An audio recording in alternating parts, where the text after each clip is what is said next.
topic at hand, and inshallah we will hear and benefit from many of our thoughts and ideas and insights, inshallah. So if I can just get a sense of people who wanted to contribute.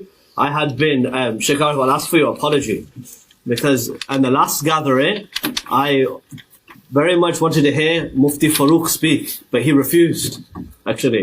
And today he has kindly gestured towards me that he's ready. So he has to do qada from last time. So we will give Mufti Farooq the first opportunity. Thanks. Bismillah ar-Rahman ar-Rahim. Alhamdulillah Rabbil Alameen. Wassalatu wassalamu ala ashraf al-anbiya wal mursaleen. Sayyidina wa Maulana Muhammad wa ala alihi at-tayyibin at-tahirin al-mutahharin. والصحابة المنتجبين ومن تبعهم بإحسان إلى يوم الدين. شیخ عارف کریں گے. Sheikh Arif, would you like to come? Will it be easier?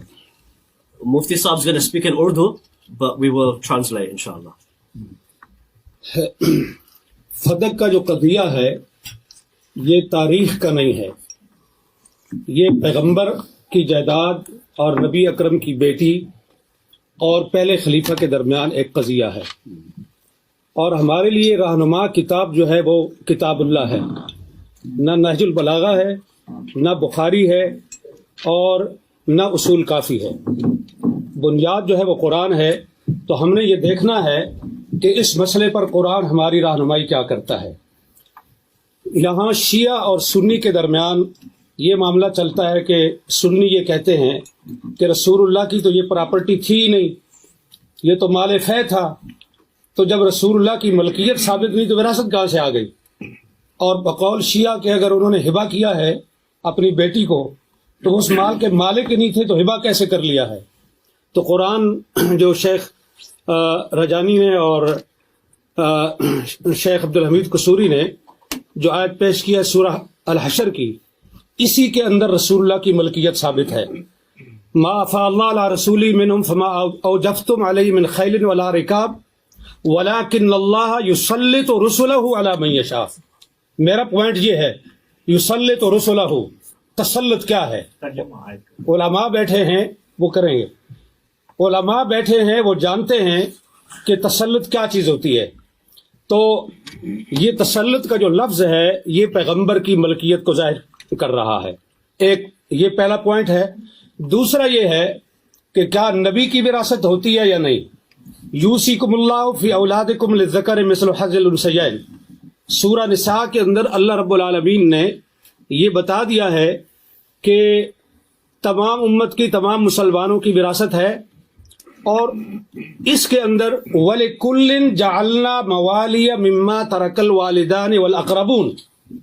وَلِكُلٍّ، یہاں وَلِكُلٍّ کا جو لفظ ہے یہ میرا پوائنٹ ہے کہ ہر ایک کے لیے ہم نے وراثت مقرر کی ہے، وراثت کا قانون ہم نے طے کر دیا ہے.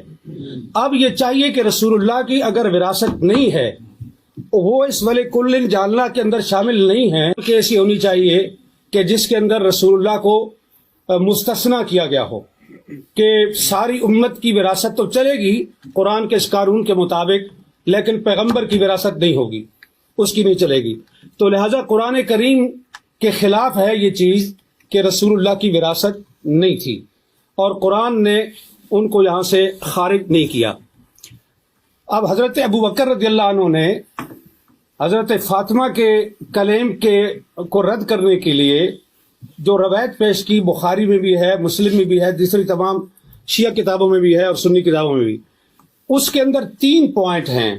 ابھی دونوں علماء نے، دونوں سکالرز نے وہ حدیث پیش کی ہے، میں اس کی تفصیل میں نہیں جاؤں گا، وقت کم ہے. اس کے 3 اجزاء ہیں. پہلا جز یہ ہے کہ انبیاء کسی کے وارث نہیں ہوتے، یعنی وہ اپنے والدین کی وراثت نہیں لیتے.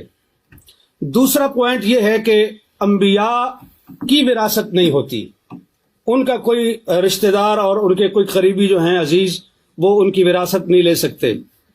اور تیسرا پوائنٹ یہ ہے کہ جو کچھ انبیاء چھوڑتے ہیں وہ صدقہ ہے. اب یہاں سوال یہ ہے کہ انبیاء کی وراثت نہیں ہوتی تو رسول اکرم صلی اللہ علیہ وآلہ وسلم نے اپنے والد گرامی حضرت عبداللہ بن عبد المطلب کی وراثت لی ہے.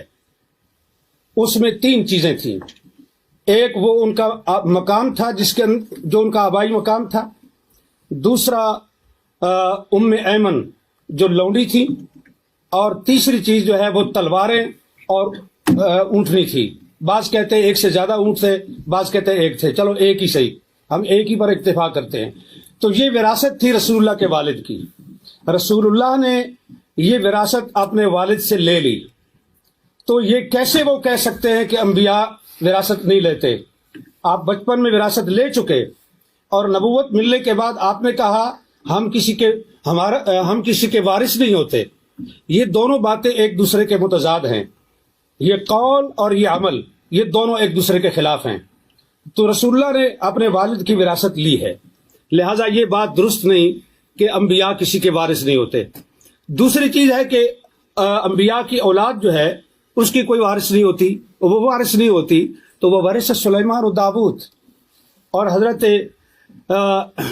زکریا علیہ السلام نے جو کہا کہ انی خفت الموالی من ورائی، یہ علماء کے لیے یہ لفظ جو ہے یہ قابل غور ہے اہل علم کے لیے، کہ حضرت زکریا یہ کہہ رہے ہیں کہ انی خفت الموالی، میں موالی سے ڈرتا ہوں، مجھے ڈر ہے، اس لیے میں تجھ سے مانگ رہا ہوں کہ مجھے ایک وارث چاہیے. اب یہاں جو سکالر یہ فرماتے ہیں کہ یہ وراثت علم کی وراثت تھی، نبوت کی وراثت تھی، تو خفت الموالی کو آپ کہاں لے کے جائیں گے؟ کیا حضرت زکریا کو اپنے موالی سے یہ ڈر تھا کہ وہ میرا علم چھین لیں گے، میری نبوت چھین لیں گے؟ انہیں ڈر اس چیز کا تھا کہ جو میری پراپرٹی ہے اور جو میری جائیداد ہے، میرے بعد میرے موالی اس پہ قابض ہو جائیں گے، اور اسی لیے انہوں نے اس پہ قابض ہو جائیں گے، اور اسی لیے انہوں نے یرثنی و یرث من آل یعقوب یہ انہوں نے مانگا. اور اسی چیز کو حضرت فاطمہ نے حضرت ابو بکر کے سامنے یہ پیش، وہ صحیح معنی میں موالی تھے، ہماری پنجابی زبان میں موالی کہتے ہیں، موالی لو.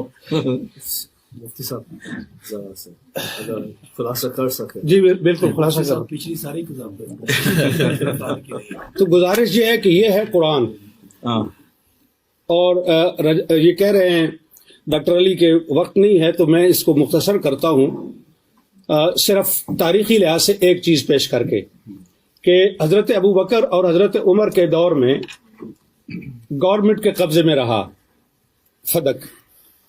حضرت عثمان نے سارا مروان کو بخش دیا.